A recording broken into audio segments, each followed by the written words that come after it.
Assalamualaikum warahmatullahi wabarakatuh. Perkenalkan, nama saya Vinda Nuraini dari Prodi Psikologi Islam kelas PI 1A. Di sini saya akan membahas materi tentang motivasi dan perilaku. Oke, langsung saja. Pengertian motivasi. Istilah motivasi atau motivation berasal dari bahasa Latin yakni movere yang berarti menggerakkan atau to move. Motivasi pada dasarnya merupakan internal yang tak kebut dan terpuaskan sehingga menciptakan tegangan-tegangan yang merangsang, dorongan-dorongan dari dalam diri individu.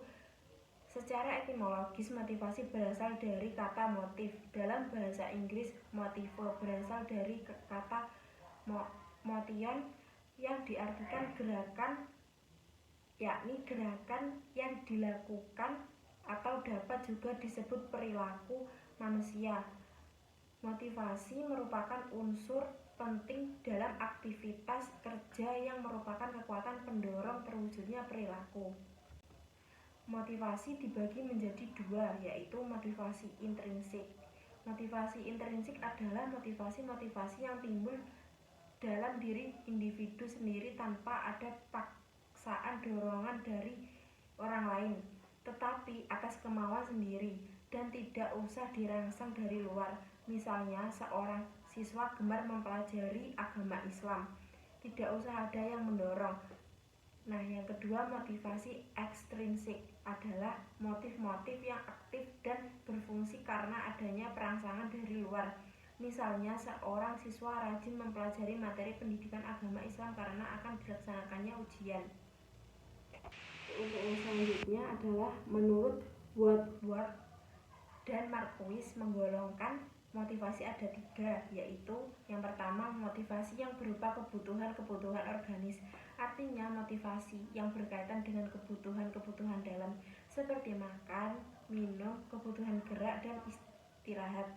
Yang kedua, motivasi darurat, maksudnya motivasi yang berupa dorongan untuk menyelamatkan diri, dorongan membalas, dorongan untuk berusaha, dorongan untuk mengejar, dan sebagainya. Motivasi ini timbul jika situasi menuntutnya, timbulnya kegiatan yang cepat dan kuat dari diri manusia. Yang ketiga, motivasi objektif, yaitu motivasi yang diarahkan kepada objek atau tujuan tertentu di sekitar kita. Motivasi ini menaruh minat. Motivasi ini timbul karena golongan untuk menghadap secara efektif. Tujuan motivasi untuk menggerakkan atau mengunggah seseorang agar timbul keinginan dan kemauan untuk melakukan sesuatu sehingga dapat memperoleh hasil atau tujuan tertentu. B. Pengertian perilaku. Menurut Noto Atmojo, perilaku adalah suatu kegiatan atau aktivitas organisme yang mencakup berbagai tindakan manusia, seperti berjalan, berbicara, dan bekerja. Perilaku manusia terjadi sebagai respon terhadap stimulus yang diterima dari lingkungan, yang kemudian diolah dan menghasilkan reaksi. Dan menurut Skinner, dalam menampilkan perilaku merupakan respon atau reaksi seseorang terhadap stimulus dari luar. Skinner membedakan antara dua jenis respon. Perilaku mempunyai 3 dimensi, yaitu yang pertama adalah fisik, dapat diamati, digambarkan, dan dicatat baik frekuensi, durasi, dan intensitasnya. Yang kedua, ruang. Suatu perilaku mempunyai dampak kepada lingkungan fisik maupun sosial di mana perilaku itu terjadi. Yang ketiga, waktu. Suatu perilaku mempunyai kaitan dengan masa lampau maupun masa yang akan datang. Nah, itu yang selanjutnya adalah C. Motivasi dan perilaku.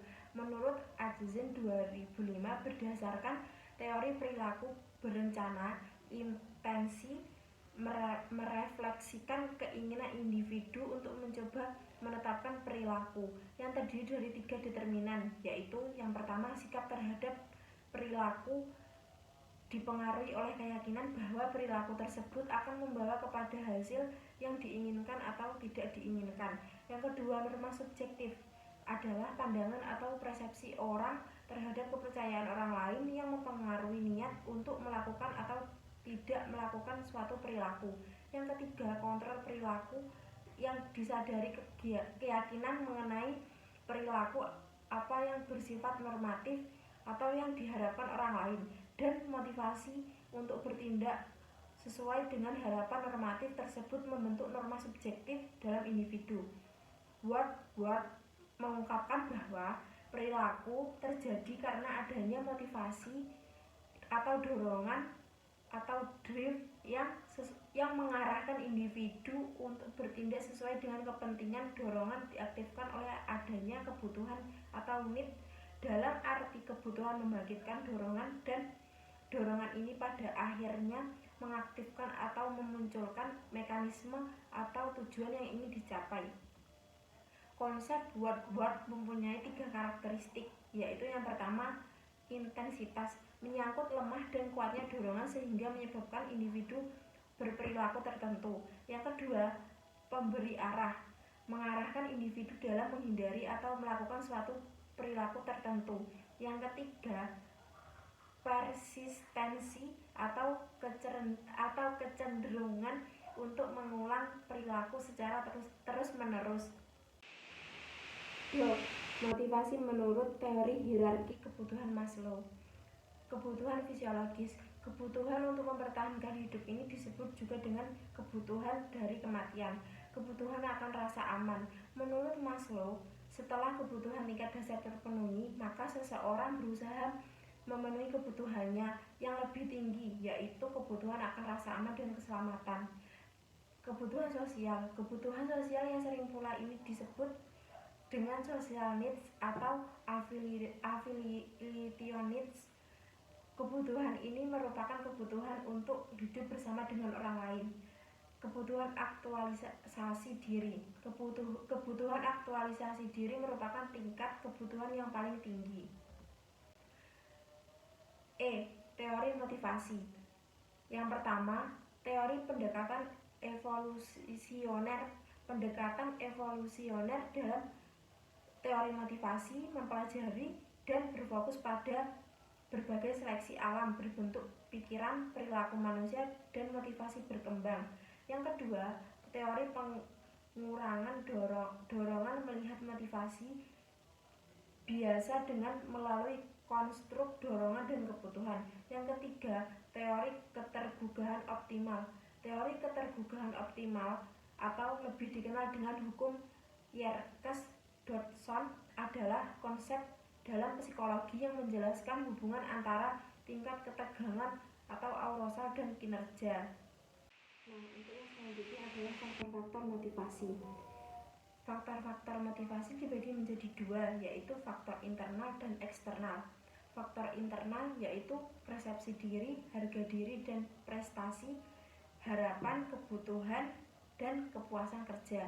Untuk faktor eksternal yaitu imbalan dan gaji, budaya perusahaan, kelompok kerja, lingkungan fisik dan situasional, sistem pemberian. Sekian penjelasan dari saya, kurang lebihnya mohon maaf. Wassalamualaikum warahmatullahi wabarakatuh.